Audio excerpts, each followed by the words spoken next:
Welcome to Toffee TV. It is the final word, first one of 2020. Sadly, we'll be discussing a defeat. Manchester City 2, Everton 1.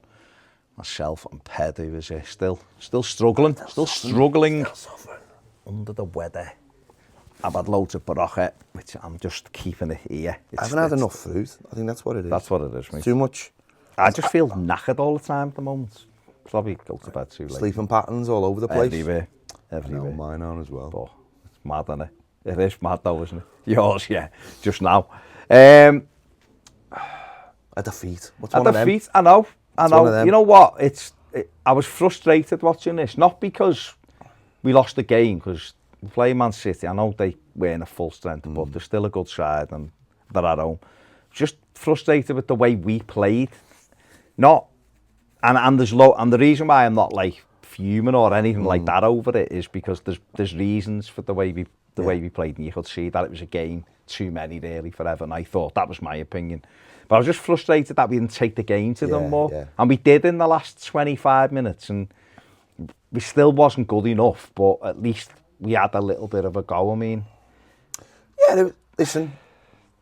At the end of the day, it's Manchester City, isn't it? They're a good side. I mean, they're probably the best possession-based side in Europe, maybe. You know what I mean? They're still, all right, whatever the frailties have been this year, possession-wise, you need the ball well. You need to have certain elements of your game that can counter that. And I just don't think we had the right mix for this game. I think Bernard going out in the warm-up was a huge miss. Huge miss, because you set your tactics up, you set your team up. You've hardly got any days to figure out what you're going to do. You've got to get the message across to the players what the job is. And then suddenly you lose one of the key parts of that because someone has done something silly in a warm-up. And I think that was a big blow that for us. And I don't know, can't honestly say psychologically how big a blow it was because I don't know. But when you replace him with someone like Tom Davies, I was a strange one for me. Just the replacement seemed a bit weird, but I'm not going to get into starting criticising Carlo Ancelotti at this point. He might have just been the fittest player, but Bernard's role in that game would have been to get hold of the ball and break the lines between the midfield and the front two, and allow maybe Richarlison to drop deeper at times and him to push up at times. By not having that, and for it to be Tom Davies, we lost a really big offensive part of our game. And it doesn't matter what anyone thinks of Bernard. He would have allowed us even at times to go long more, because if we'd gone longer more and asked them to come out with the ball and then press them high up, I think Bernard would have been a lot higher. And I don't think Tom Davies pressed high enough. I don't think any of the midfield pressed high enough. I think that was a major problem with this game. And that only changed when we made subs, when the players on the pitch and naturally were going to go high because they were all offensive players. And I know that's where part of our game plan went out the window. And that's so frustrating that happens in the warm-up. And I think you only have to look at our midfield to see how slow it was and how defensive-minded it was at times, which is weird for the three players that were in there, but these things happen, and that's where we as a club have got to get better players and more adventurous players and braver players, and the manager will start seeing that, I think. Yeah, I mean, what a great way to start the new year. When you're open for a little bit of luck, you lose a player in a warm-up before the game, and obviously, maybe we need to have non-contact in the little game, just a small-sided game to get us ready. But you're right, it did change, because what Bernard does better than anybody is he keeps hold of the ball. He does that thing that Pienaar used to do, which is he buys you time on the ball. Barkley did it as well for us. You'd get it, and you'd have someone who'll keep the ball and protect it. And obviously that helps Luca Dean as well, who was non-eventful in this game. Wasn't ineffectual, totally ineffectual in the game. And it did stop us having someone with natural width, because what he did, he played that way against Burnley, didn't he? And what he did against Burnley was it enabled Richarlison to pull into those wide areas and Bernard come through the middle. And it caused them a few issues, and I think it would have caused City more, because naturally they're an offensive team, so we would have had that little bit of space in behind Dom, and maybe there was nobody. Dom, I didn't think had a particularly good game. It was his worst game for a while, but every time he went up to try and knock something down to someone, there was no one really close to him, and so we ended up flicking balls to people. It's no coincidence that Dom doesn't have particularly good games when he's isolated. Like, you can't have a good game if you're not in the game. No. And I thought the whole big problem for this game was that Richarlison and Dom will always chase lost causes, but it's impossible to chase lost causes when there's nobody else helping you out. And actually, the goal we scored showed what happens when Richarlison and Dom do have players around them, and that's something that was missing for the first 60 minutes. I think that's why Bernard, like all the reasons you've just said there, why he was such, because he's another attacker, and you need attacking players. What could he? I mean, I suppose the only real thing he could have done was play Walcott on the left, because obviously the team that I thought of, and I think it was the team you'd picked, had Coleman and Sidibe, because we were thinking maybe Sterling was going to play, so you think we'll have a couple of players to cope with that threat. Do you know? And also because Sidibe gets forward so well. You know what though? Like the team we both picked for the game, I wasn't even thinking about their players. I was just thinking about what suited us and what I'd seen from the first couple of games under Ancelotti. And I just thought that would work. I think Sidibe cannot defend. He just cannot defend. And he had the same problems as he did when we played Liverpool. Is that the gap between him and whoever's playing inside him is too big. So I prefer him to be higher up the pitch. And yeah, he was higher up on this pitch, and in the pitch in this game didn't really have a good game, because what I thought, tired, actually, what I thought happened, and again, there was the tiredness. So I'm not by no means, I'll let you know when I'm criticising a player, by the way. I'm not criticising, I'm just saying why I thought it didn't go the way it did. I think what happened is that when we went long, Dom went for it, and Richarlison was behind him, and then the next person was 15 yards behind them.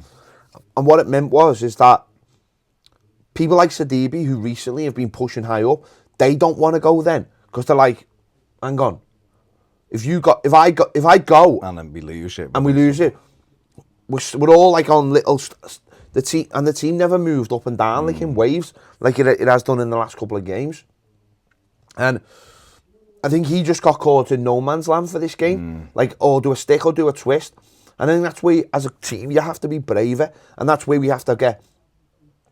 That's where I seen Leicester's game match of the day, and they were talking about it afterwards. And obviously they'd gone to Newcastle and destroyed them, and no Jamie Vardy, and they've done that last couple of games away from home. And I think, but what he said was, what he was about and showing in the clips was how quickly they moved the ball. And I think that's something that Brendan Rodgers has brought to Leicester. Their midfield is excellent, excellent.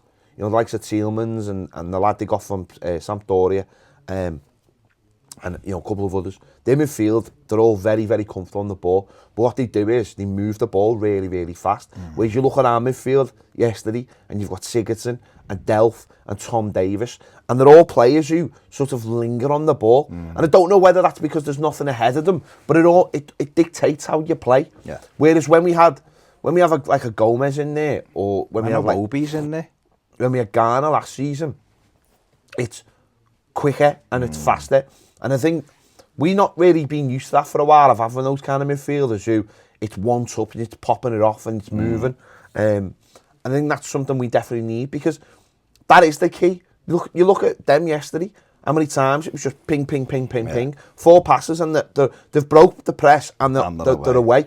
And then you're on the back foot on what you do. Whereas yesterday, I lost count of the amount of times that our midfield got the ball, and then next minute I look at City, and City have got 9 men behind the ball, and you're like, this is Man City. But that's what they do really well. They get back into shape. And we've said that for a while about Everton, is that when you've got a slow team, it allows the opposition to just get back in numbers, and therefore the ball then goes from side to side to side. Even towards the end of this game, the end of this game, they had so many men behind the ball. We're always looking for that angle, and we could never find it, and they kept on pushing us back to the point where Sadibi at the end had a couple of chances to whip a ball in, but because it wasn't like the perfect ball, he just didn't, and we ended up going back, and then we ended up losing it. And that's where you need that pace in midfield, and that's got to be the next step for this team, is finding players in centre midfield who can get round the pitch, who can box, the original box-to-box players. And in the three we had in there yesterday, those three, as a three, simply can't do that. There'll be room for Tom Davis, there'll be room for a Delph, there might even be room for a Sigurdsson. But if you don't have a couple in there with them, yeah, you've got to have legs. That can get up and down the pitch.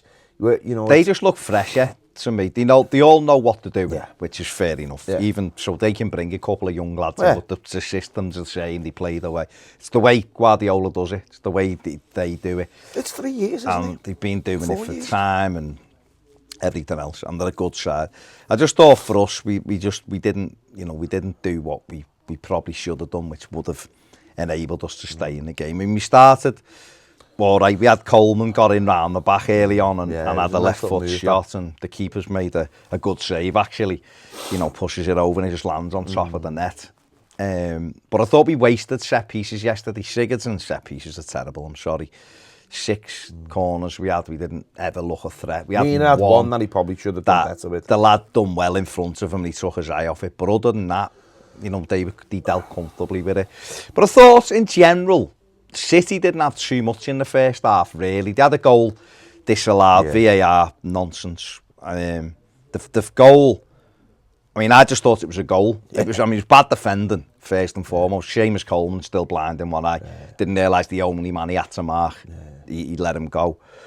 And I just thought, it's 1-0, there's nothing wrong with it. When you see it again, he's offside, but it goes back so long. That's the good use of VAR. That's the good use of it, but I still think it needs tinkering because the offside thing's berserk. What I've seen over the last 3 Premier League games have been nonsense for every club, not just Everton. We got away with that. The one that was real, was just utter nonsense, was the one they were checking for a penalty with Mahrez.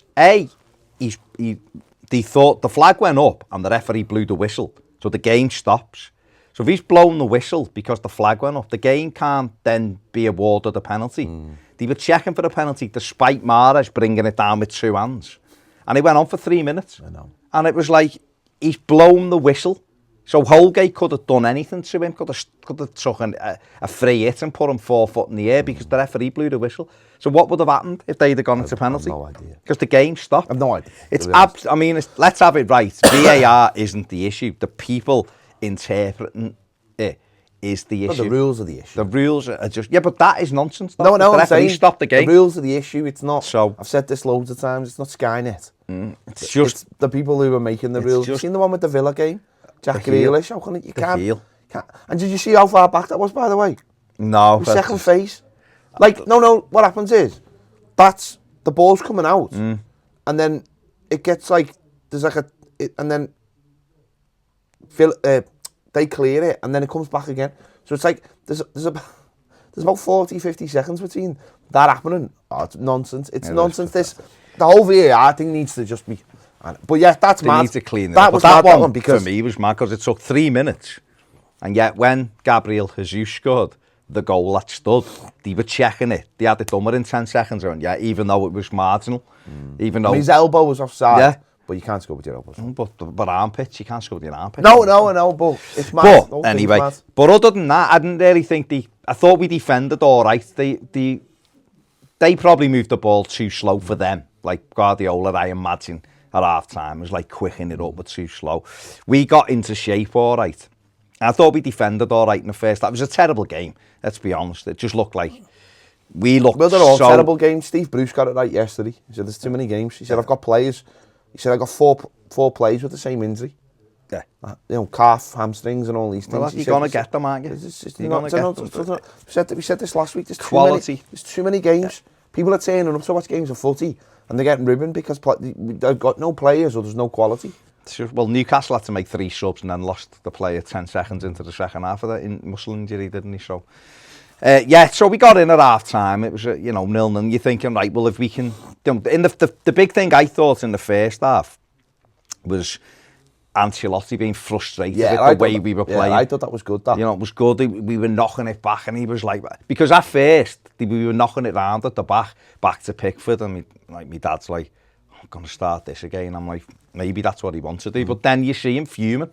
So it's like, so right, are the players that entrenched? But isn't this what I said to you last week that after the Newcastle game though, about you can't have players doing what the manager doesn't want them to do. Yeah. You've got to start telling them. And I thought that was really good, that, because I was watching and thinking, why are we doing this against these? And the fact that Ancelotti was like, no, what are you get it forward, stop turning around, we're playing that way. So entrenched in what Silva that's the thing, doing, isn't I suppose. It? And but that's really a good point in terms of like the players is, and I think that's a good point going forward, is that we need braver players, and bravery comes from, I think, you know what, do you think also, do you think it's just because he simply hasn't had enough time? Of course, listen, he's had a week. Yeah. It's been with them a week. It's been a week, and we've had Don't games. forget, I know we've had like 3 games, but it's only been a week and a little bit. Couple of Don't days, forget, he'd be looking at them.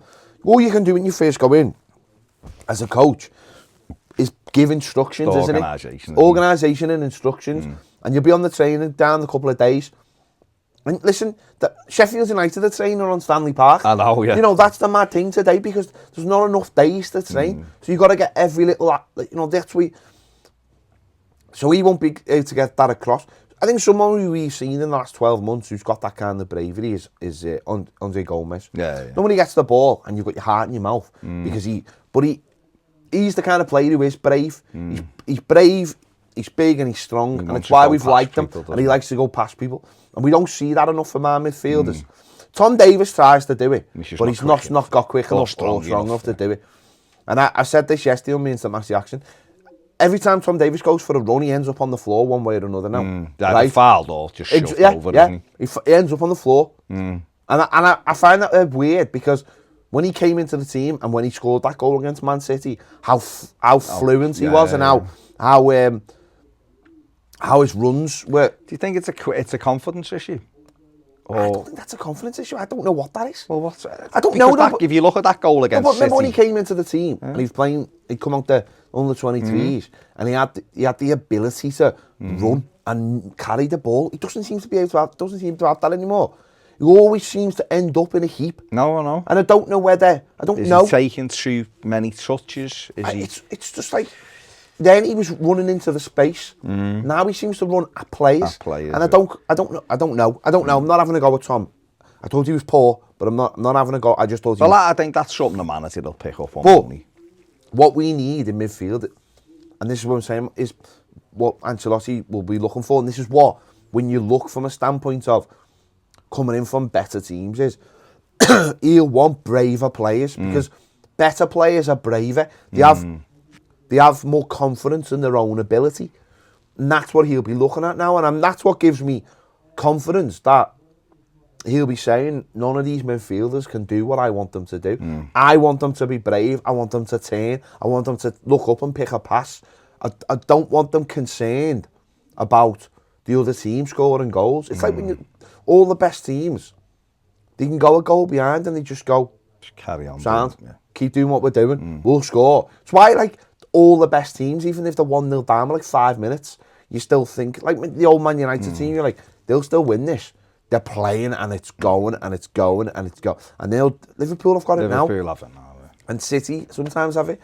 It's that feeling that you go, they'll just keep doing what they're doing, and it's a mental thing. Whereas the minute you turn around and give it back to your defenders or your goalkeeper, or you do that all the time, the opposition are just like, push up 10 yards. We've got these. These have got nothing. They've got nothing. I think that's what we showed in this game. So I think for the manager, by saying that way, he'll look at that and go, I know what I need to do with this. I need a couple in midfield. Because there's talent in the squad, there's no question about it. But it reminded me of like early on in the season, like the likes of Villa away, when the midfield was like Schneidlin and Andre Gomez. And Andre Gomez wasn't fit. But he won't go. But he won't go forward because he's got Schneidlin next to him and Sigurdsson, and he's like, I can't go forward because of these two.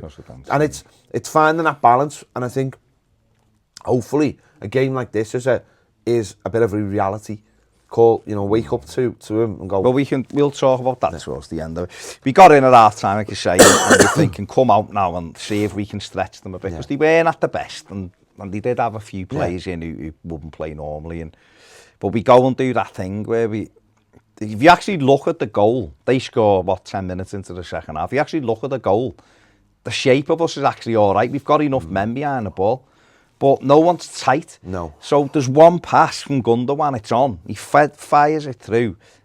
Holgate probably should be a little bit tight. It's a lovely touch by Gabriel Jesus to come back inside. But then... Do you think that he doesn't get tight because he's worried about that kind of touch, though? Maybe. I think the one criticism I would say about Mason Holgate is I think his body shape at times is wrong. Yeah, he never gets side on to a player to attack him. And I always find that he's always adjusting while the striker is doing something, getting that first touch. And it's like we've seen against Leicester. Wrong foot. He's spinning round in circles because his body shape's wrong. Seen it loads of times with him, actually. He never quite... The one thing he needs to correct. He never quite gets that body shape right at first to be side on. He's always like too straight. So when they go side on, he's stuck then. He doesn't know where to put himself.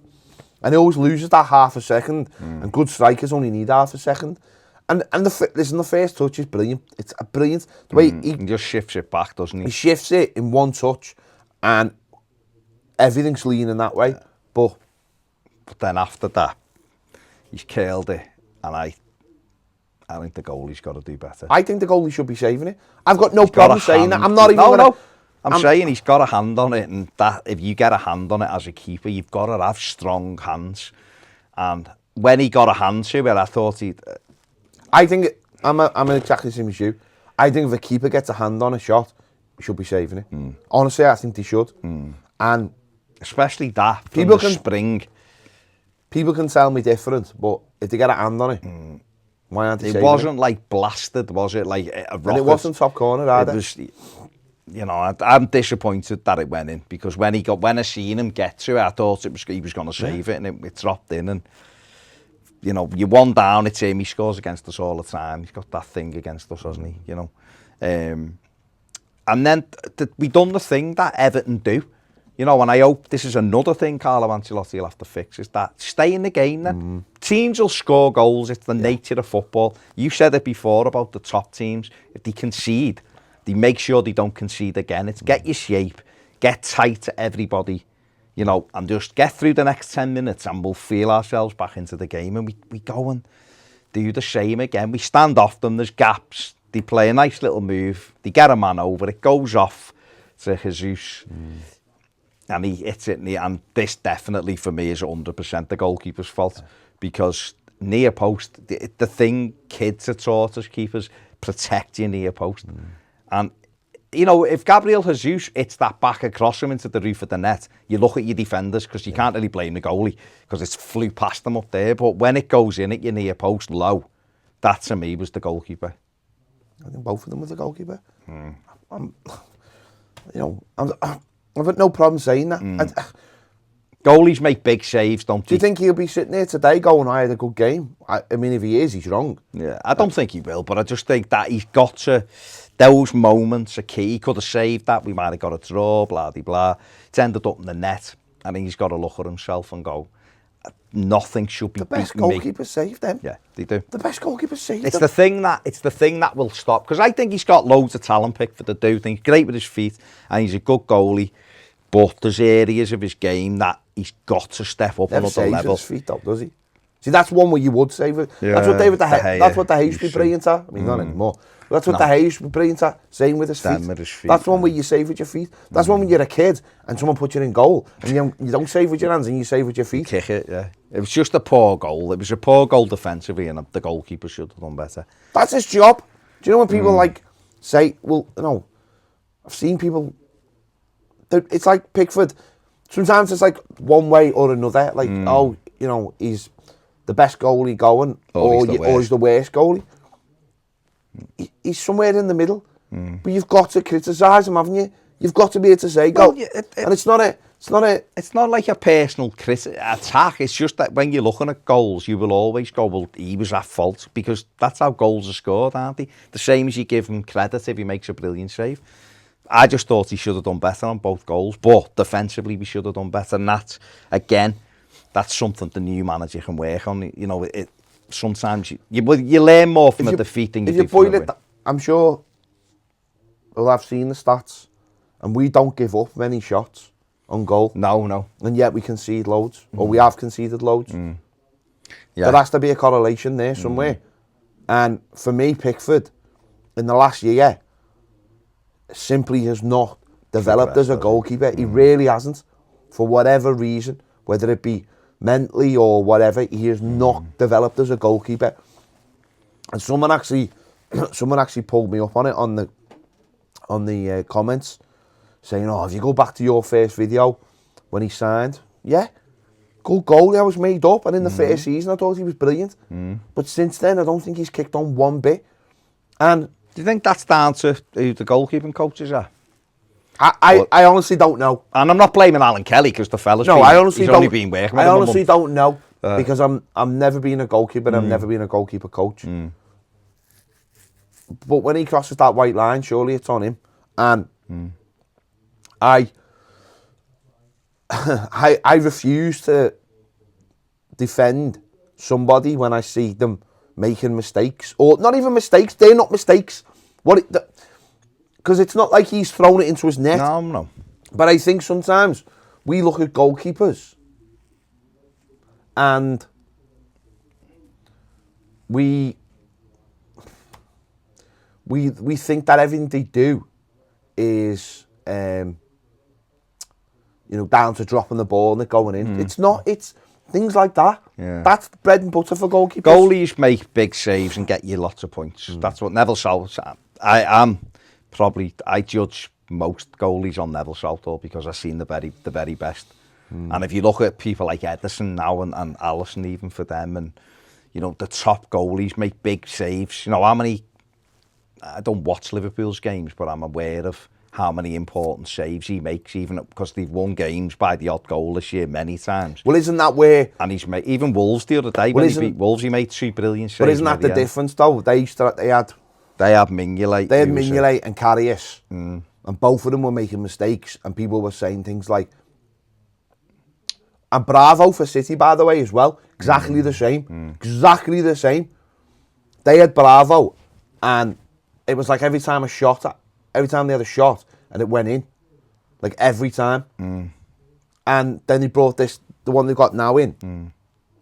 And suddenly it was like, he doesn't concede stupid goals very, very often. And the kicking and everything, that's obviously a massive bonus. But the number one thing for both those teams was, at the time, was like, well, that's another 3 points. Mignolet or Karius or Bravo is, and it's like, you start adding those 3 points up, we would have had an extra 3 points there, next 3 points there, and you're like, yeah, we would have won the league or whatever. Yeah, do you know what I mean? We would have won something. Well, I think Pickford's a better keeper than Kasper Schmeichel. I really do. I think technically, he doesn't make mistakes, Kasper Schmeichel, though. Just gonna say, he doesn't make mistakes. Schmeichel, I wouldn't call Lem mistakes yesterday. I just think he could have done much better. Pickford. They're not mistakes, and that's what I'm saying. They're not mistakes. In terms of, no, he's not catching them and throwing them into his net, or he's not letting the ball bobble through his legs, or he's not doing what De Gea has been doing recently. They're technical mistakes. Yeah, that you'd expect. You'd expect goalkeepers to say, and you're like me. We watch the best in Neville Southall, and maybe that's the problem. Maybe we should be judging everyone like bleeding Thomas Marder or something. But we had Nigel Martin as well. And Nigel Martin was always like that. He never made those mistakes. No. Tim Howard towards the end started to make those mistakes, but previously he hadn't. He had a level of consistency. And that's what I'm saying. I'm not saying Jordan Pickford's a bad goalkeeper. What I'm saying is that there are games where he does do that, and it's like, sometimes it just brushed under the carpet, where you've got to start saying, what is his actual level? Was he making those mistakes when he first come into the side? I'd say no. I'd say no, but I think he makes more. You just look. We lost 2-1, and both goals I think he should have saved. So therefore, I've got to say something about that. Because he's the goalie and that's He's his got job. like any player, he's got to improve. And people might think I'm being harsh, but I honestly don't. I thought the one at Man United, he should have saved it. I really do. I really think he should have saved Greenwood's shot. I think he should have saved the one against Chelsea at home. Greenwood's one is right in the corner, but maybe it's I don't know. I just think like any player, he's got to improve. And if you stand still in a team that's trying to get better, then questions will be asked. And for me, he should have done better on both goals. We were 2-0 down. They hit the post as well, didn't he? As we later on, but with a similar thing again, where we just allowed them to play through us. But you know, the manager then made the changes, 2-0 down, brought Moise Keane on. Before we get on to Moise Keane, he took Gylfi Sigurdsson off. Yeah, let's just look at Gylfi who apparently was on the pitch yesterday. The Minutes captain. played, 66. You know. Goals, none, assists, none. Touches, 36. 36. Go on. Shots on target, none. Shots on target, none. Shots both, none. Successful dribbles, none. Ground duels, 1-3. Aerial duels, 1 out of 1. Possession lost 7 times. Tackles, 1. So the question Joe's is... put. Well, go on, Joe's put not Involved enough. The question is... what does Gylfi Sigurdsson do? It's weird, isn't it? Because against Newcastle, I didn't think he done too badly in that role. But, because I thought what he did was, he sat deep and allowed other players to do the attacking players. But I think the problem with yesterday's game is that we didn't have those other attacking players on or one of those other attacking players. So maybe there was more on in then. And he simply didn't produce. And with Man City's midfield being quicker than ours, he was slow and caught. You know, he didn't play any forward balls. There was a couple in the first. Was it the first half? Yeah, the first half where he took too long and they broke on us. Coleman done the same. James Coleman was really poor as well. Done the same thing, trying to they get themselves in a position where they're in trouble because they've allowed people to get on top of them. And they end up flicking balls to no one or just being nudged off the ball. And City broke on us a couple of times and one Jesus sliced wide. And that was because Sigurdsson had given the ball away and they broke on us quickly then and he can't get back. You know, and if you look at the same with, there was one with Delph as well, that done the same and he just didn't run back. We get stuck in no man. We got midfield, got stuck in no man's land. He didn't know whether to get forward because it's the combination. There's no one. There's no one in there with any kind of. That's what I'm saying about Newcastle. He just sat back and he was fine. But at Newcastle, we played a 4-2-4, didn't we? No, that's what I'm saying. He sat back because he had all the players around him. Walcott, Richarlison, Moise Keane. So you had all we had four lads and Sidibe. So his job was to sit back, but in this game, because of the way we played and the makeup of the team without Bernard, suddenly you found the 3 midfielders didn't go anywhere. So when they do lose the ball, they can't get back. But then they've got no one ahead of them, and no one's carrying the ball. They're just in no man's land. And that's the problem, is that, and you know, Gylfi is, you know, he's on the wane with the Premier League. Let's be honest, the Premier League, especially the engine room, the midfield, is all about legs and being able to move around the pitch. Technically, he's very good. Good Such can score, although he hasn't scored this season, but he's capable of banging one in from 30 yards if you can get him enough space. He's got one, hasn't he, against West Ham, which he proved that. And I always think now, if you're going to use him, you'd use him for the last 15 minutes of games, 20 minutes of games, when the game's settled down and he's at their level. Or you have loads of legs around them. You've got to get legs around them. But we haven't got that. And half of the reason he's in the team is because of who's available. Of course, if Gabaman was fit and Andre Gomez was fit and he probably wouldn't be in there. Iwobi, Schneiderlin, maybe. Because no, but I think with Schneiderlin knows how to protect the back four, so he's got a specific role that you just put him in and then everyone else would be legs. But if Gylfi's in there because of... The decision that the manager has to make with him now is he good enough to play in front of the back four? Because he can't play any higher. No. Is he good enough to play in the back four with legs around him? Does he see in him the ability with the ball to find players To become Pirlo. to become that kind of player. Not Not saying actual he's Pirlo. Pirlo, but Become that kind of player. He's got to make that decision. do you think he's good enough defensively though? It doesn't matter. It doesn't though. Are you trying to tell me Pirlo was a great defender? No, but the way the Italian clubs are set up, No, you've got because the protection that's everywhere. That's not what I'm saying. That he's got to look at that position as an attacking position, but a deep lying attacking position. No, but you're not thinking about it the right way. Does he? If he has a player like Ghana was, then he doesn't.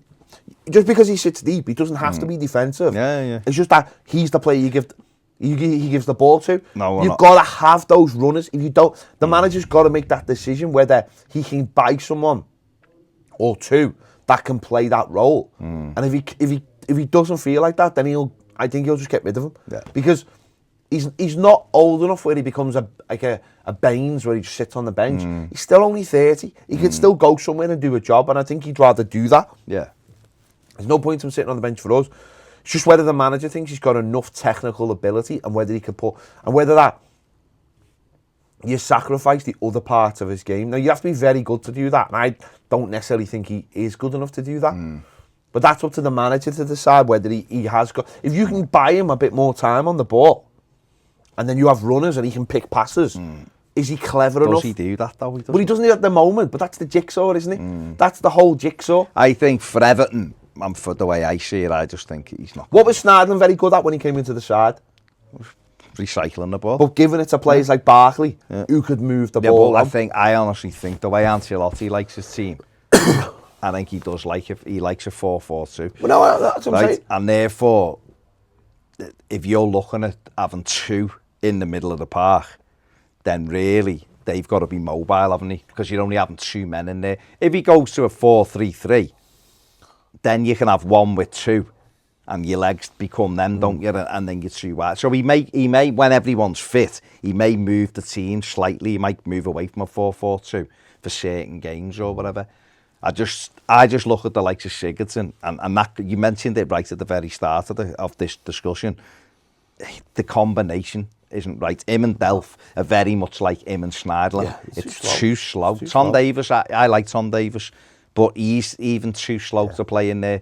He needs someone who can move around the pitch. Legs in the midfield. And you need physicality, and that's what I'm saying to you about tackling. Whereas you looked at Gundogan, who's a very good footballer, but he'll throw his foot in. It's why we bought Iwobi, isn't it? We bought Iwobi because his numbers backed up that he could play, and he could transition the ball from, and that's what he's good at. Yeah. It's his final ball that lets him down, and it's exactly what we had with Ross Barkley. But that's the problem with Snydland. You never ever never ever see Sigurdsson pick up a ball and run and move it. No, you just don't see it. No. It's not in his game anymore. No. And he's not quick enough to play wide, is he? No. So that'd be one of those decisions. But he's one up. I mean, for me personally, he's one up. Be moving out. He's on a big money. I don't think he's good enough to get in our team anymore. I don't. And I don't see the team being almost built round him because he's not good. Like you just said before, some players are genuinely good enough that if you take one aspect of the game away, they've got other things to offer. If he isn't banging them in from 30 yards, what does he offer us? I don't think we've scored off a set piece from him. Certainly, I can't think of one off the top of my head. He hasn't scored a direct free kick for us at all since he's been here for 2.5 years, nearly 3 years. So for me, it's one of them. Let's just, before we go on, let's just look at Pickford's numbers. Yeah.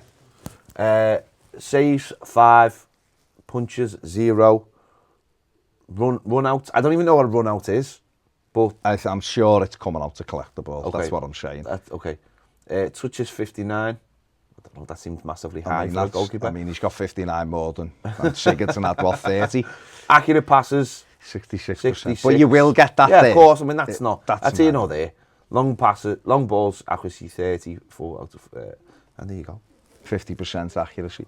I mean, 5 saves. Like I say, you know, we've seen Jordan Pickford have worse games than he had yesterday. It's just those key moments. That's just for me. I mean, listen, we went 2-0 down. But then the manager, what I liked about this was listen, what else was he going to do? But the manager made subs, didn't he? And in the subs, it was almost like, if I can't get across what I want you to do, then I'm making subs will, not only will I make subs that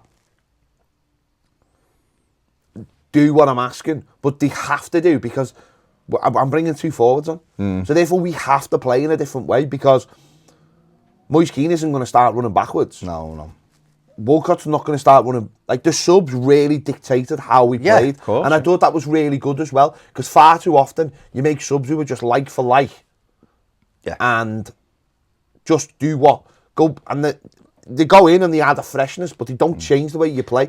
But the subs, they did. Genuinely, we couldn't play any other way. We had to play like that. And I also thought it was one of those occasions where, when you know that they're making subs, the right players came off. Coleman was shocking and come off. Sigurdsson was really poor and came off. They were the right decision. You know what I mean? You weren't going, why is he taking him off? It was like, yeah, he's the right one.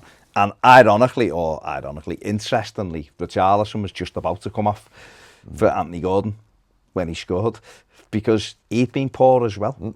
He just looked knackered. And I love Richarlison. And he runs around, he tries his very best, even when he's playing poorly.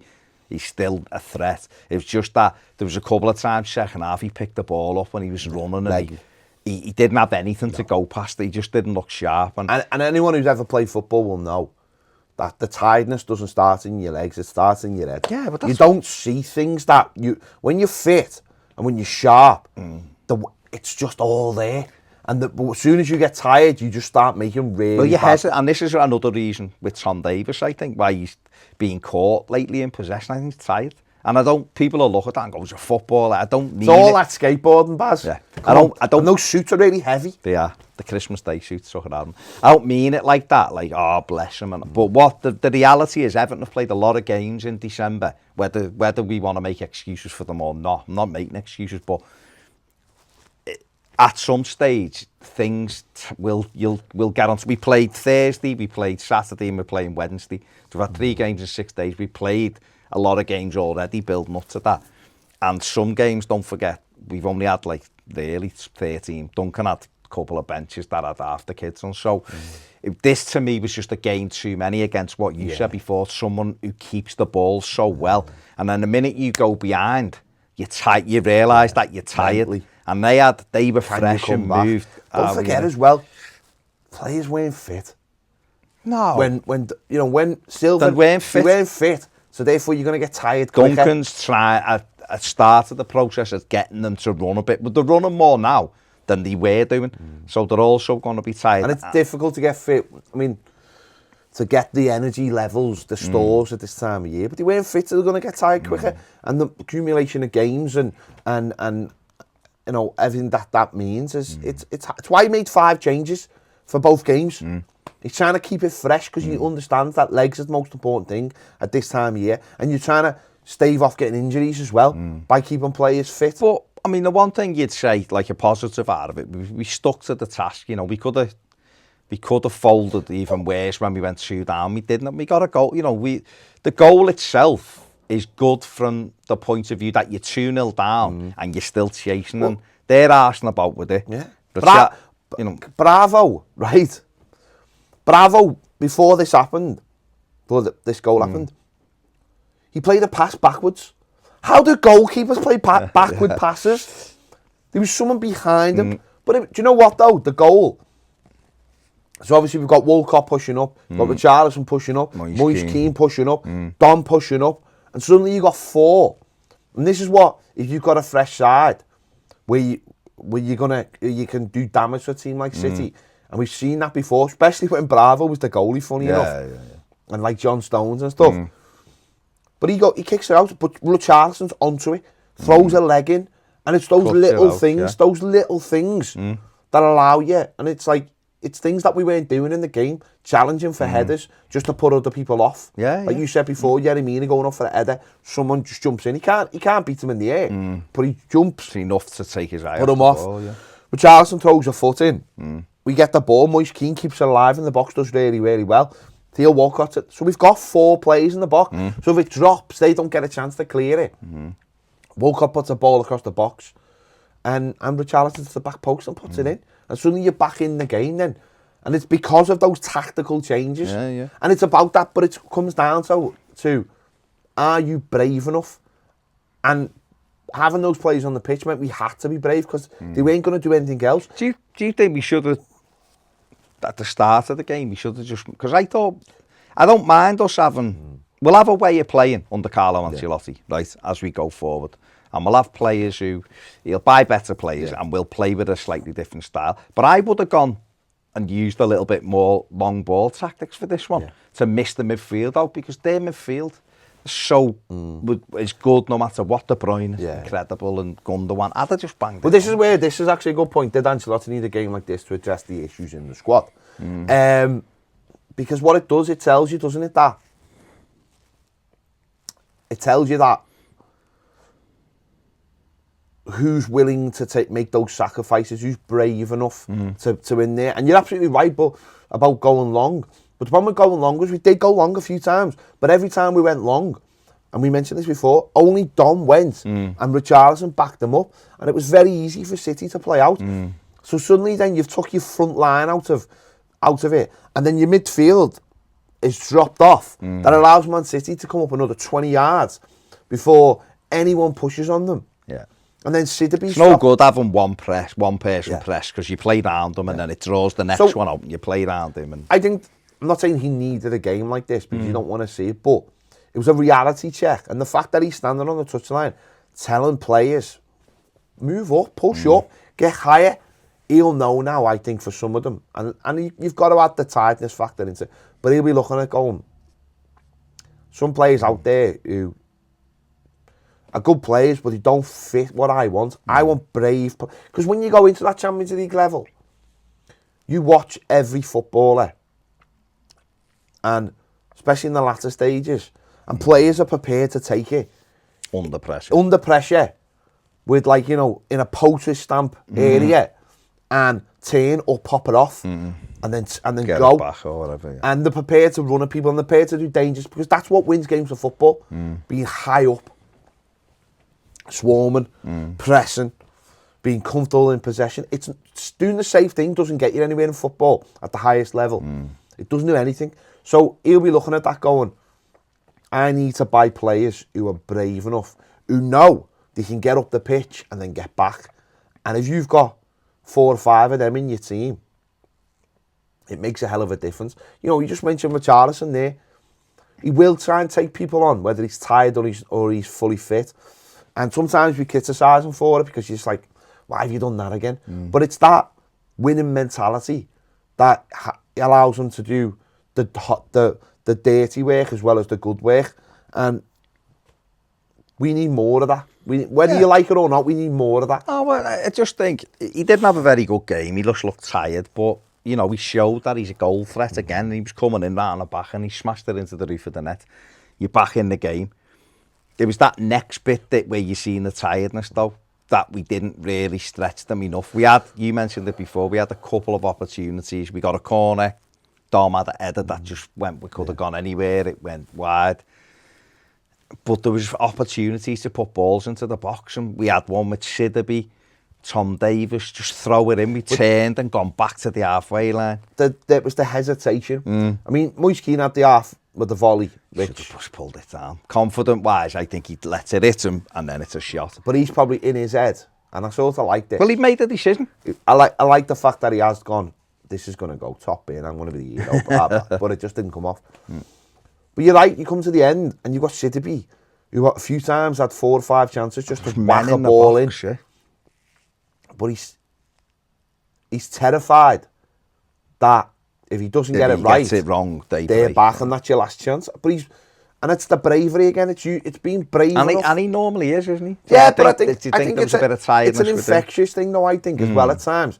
It's like you've got to be brave. You've got to be risk it all. You've got to be prepared to send your goalie up for the mid corner in the last minute and all that kind of thing. Yeah. And I just don't think mentally this team's quite there yet to do that. Well, I don't think it's anywhere near that, Because I think it's always, and this is where that thing of like looking over your Be shoulder. manager for 10 days. No, I know. It's that thing of looking over your shoulder and worrying about what's coming up behind you, rather than going, God, if we get 3 points today, we could be in the top 6, top 7.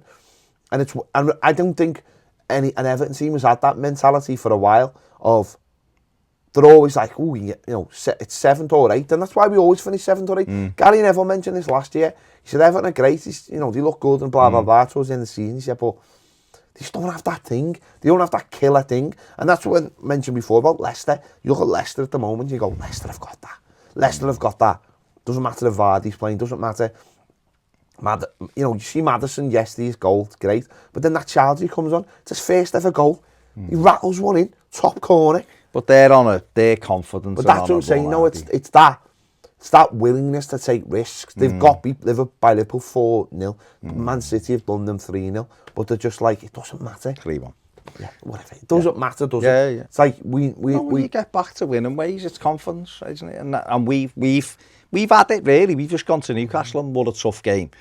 Whether people say. No, what I mean is when Leicester played City, even though they got beat 3-1, they took the lead through Vardy, and they were willing to keep going and going and going. And that's what I'm saying. It's about becoming that team that when you get 1-0 up, you don't go, oh, for too long, Everton have been that team that go, oh, we're 1-0 up, oh, we're all. But if you look at like last season, when Andre Gomez got in the side, he's a player that's played in the Champions League. He's a player that has played in the top. Oh, I think he'll flourish under him. Oh, he will. But the reason why we were all like, oh my God, look at this player, because he is brave and he does take the ball, and that's just normal for him. And it's like you've just said, they're the players we need to target now. We've got good players around, but the centre of the park, he mentioned it before with Leicester, they've got Ndidi, who's brilliant. They've got Tielemans, who's really good. Maddison's got a good shot on him. He's a good footballer. He's all right. He's a good footballer. He's decent. He's not. But he's a good footballer. But I think in our team he'd look ordinary in our team because he hasn't got that. No, but what he is one thing though. I think it's like Sigurdsson. Yeah, but he's a good footballer. I know what you're saying, but he's a good footballer. And so the players around will compliment him. Chowdhury, who's come on. I know he's only got his first goal, but he can get about the pitch. They're strong. What about? We haven't got it. Would you take Jack Grealish? No, honestly though. Me, I'm not a lover of him. Why not? I'm just not. I just think he's another one. It's the socks, isn't it? The socks and the hair are a big issue for me. Big issue. I think the hair's great. I don't trust anyone. I think he's. No, he's about bravery though. No, that's the one thing. He has got that arrogance of I'll have the ball in and I'll do it. No, I don't mean. In a bad way, you mean? What I mean is I'll keep doing it. Even if we're 2 down, I'll keep what we talked about him. It's funny. No, he'll still do it, won't he? It's funny just because I just recently I've seen him and how he has got that bravery for it. He's the captain and and that's what I'm saying. It's just that he is like a bit like with Charlison, where it's like I'm prepared to take that on. I'm prepared to take that on.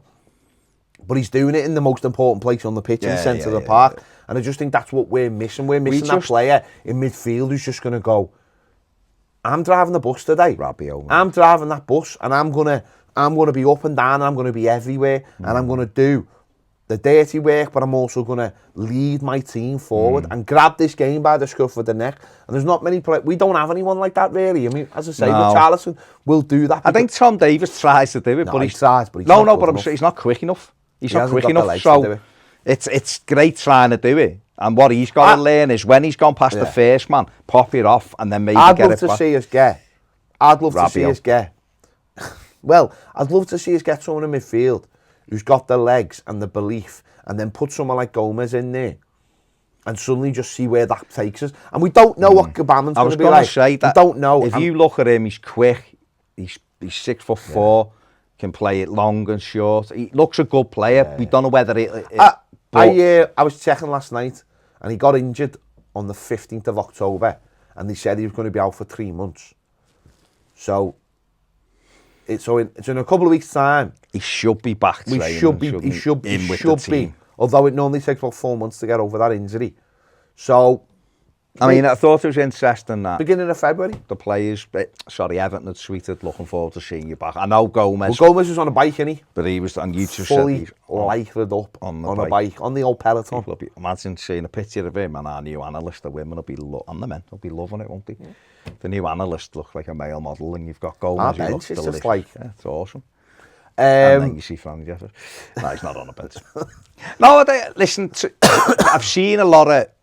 I was winding our WhatsApp group up last night with like, this is crap and that's crap and that's crap, just because it's obviously still he likes it. Yeah, but you say wind up, but then I get a mental picture of you with a glass of wine in your bills going... Me drinking wine, you're messing. But I've seen a lot of stuff on social media, a lot of nonsense stuff, like Holgate's the worst player ever to wear the shirt, and Richarlison's crap, and this is crap, and that's crap, and that's crap. We lost to Man City. Okay, it wasn't their first team, it wasn't our first team. Their squad is fitter and better than ours, proves it every year.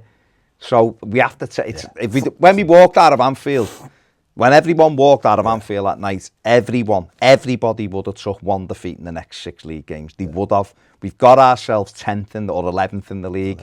It's not great, but it's better than it was. We've got a new manager, a world-class manager who's been in post for 9 days or 10 days.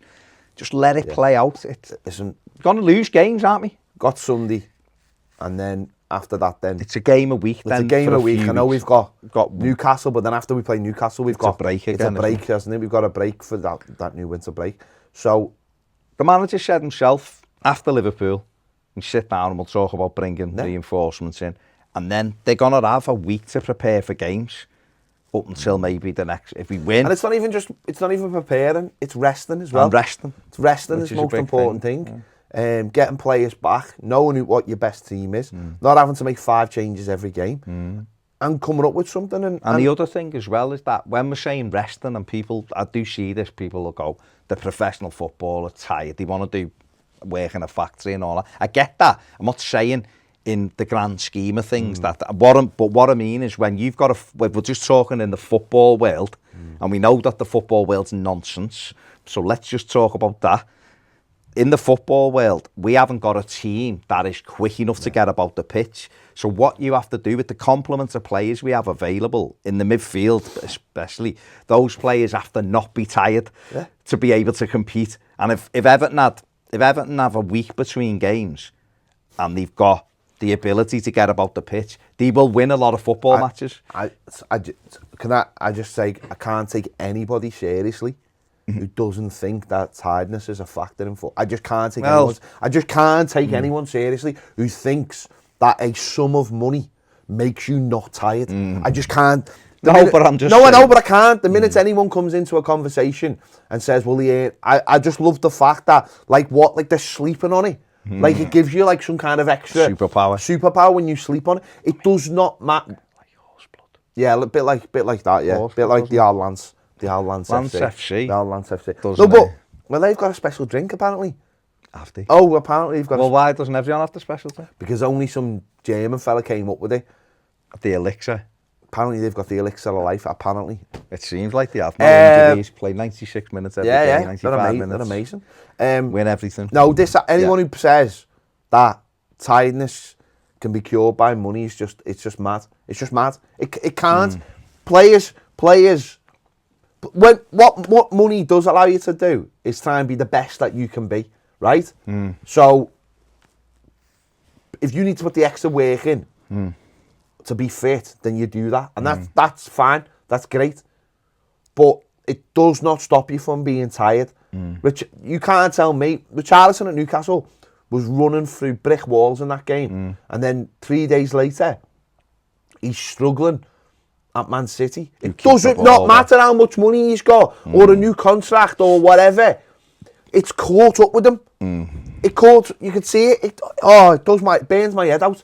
It is what it is. But what people have to bear in mind, is it was Manchester City as well, and it was probably realistically one game too many. If it had been play Newcastle Saturday, play Man City next Saturday, it might have been a little bit of a different story. We might have been able to get a bit closer to them or whatever. But it is what it is. We're going to lose games of football because they're better than us. That's the way it is. Man City are better than us. It's about identifying why they're better than us. And we're we've got a new making man in adjustments. place now who's a world-class manager. The point being is you come off a defeat like this and you go through all the tapes and start analysing where the problems are. And you go to Holgate and you go, see your body shape for that goal. We need to work on that. I've looked at this. Jordan Pickford, see that shot? Can you do better? Can you do better? We're going to do more training exercises and all these mad training exercises where balls bounce off things. We're going to start doing more. We've identified a weakness. You learn a lot more from a defeat than you do from a win. We've identified a weakness, you down to your right or down to your left, whatever. We're going to start working on it every day. If the player will either go, I haven't got a weakness, and then... Well, if that's the case... Exactly. Or the What's really interesting, I'm reading Ancelotti's book, not brilliant. It's absolutely brilliant. But Zlatan does a chapter in it for him. Tell me more. Right? And it's amazing. Zlatan's amazing. And he says basically Ancelotti's the best manager he's ever worked for. I mean, there's a line in it that basically he said, if he gets a team, I will play anywhere apart from Russia. Okay. He said I'll go anywhere, but he's just gone to Milan. And we were here. But Everton didn't want him, apparently. But he's talking about him, Ancelotti, and how you keep people fit and how Ancelotti does this and does that. The analysts and what he'll work on and how he gets the best out of everyone. And it's dead interesting when he talks about the psychology of them and how he keeps all the players happy and how they all love him. But one of the things he says, which was my original point, is he talks about leaders and he talks about players who are top players. And he says, top player will take the criticism. He said Ancelotti would criticise me because he knew I could take it. He said, I'd answer back and I wouldn't offer an excuse. If he said to me, you didn't do your job today, I'd just take it because I'd know A, he was right, and B, I'm big enough to accept. Or he said, and he's seen it with defenders who'll go, it was my fault for that goal, I'm to blame. He said, they're not trying to hide. He said, players who are weak or who haven't got that confidence or whatever will make excuses as to why there was an error in there. And if Pickford, and this is my point to what you just said, if Pickford wants to be the very best and is a big enough character, or Mason Holgate, or Yerry Mina, if Jesus is behind him, will go, that was my fault and I'm going to work harder. Because that's how you become a top player. If you're always going, wasn't my fault, that was him. If you look at it again, I don't need to work harder. No, you go, it's my fault. Was it my fault, Gaffer? Yeah, right. I'll look at it again. And you look at it and you hold your hand up. If you give up all the way and someone scores, that's why Distan that time. Not saying Distan's a world-class defender, but Distan come over and was like that to the fans after Wembley. That was me. And we know it was me or whatever, or you'll see it. But other people, like Ashley Williams, giving it that, you know what I mean? And I just thought it was really interesting. Zlatan Ibrahimovic, who's one of the top players in the world and has been, was like, Are you ever going to get better if you're not willing to understand what your shortfalls are? Do you know what I mean? Are you ever going to get better if someone goes, you can improve on this, and you say no, then how are you ever going to improve? If you say, do I, am I? And if the very best tell you what your shortfalls are, then you're going to go, and he says to you, but I'm going to make you brilliant. And that's what you do, isn't it? Ronaldo does a chapter in it about it's really good, but Ronaldo said the best manager he's ever worked for. Yeah. Said amazing, and he tells you things, you listen, and you sometimes you go, oh, okay. And he said, you think about it, you go on. It's that really interesting when top players like those two, players are saying he's the best manager ever.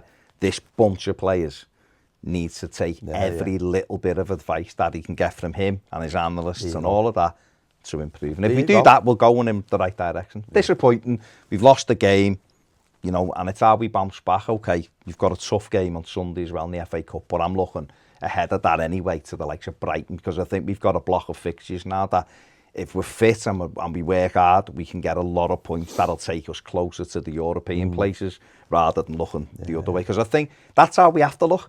There's no point just going, oh God, we're 5 points off relegation. We should be looking and going, we're 5 points off the not Champions League, but 5 points off the Europa League here. And there's a hell of a lot of games to play, so let's look at it that way. Definitely. Look at it that way. Definitely. There you go. Let us know what you think.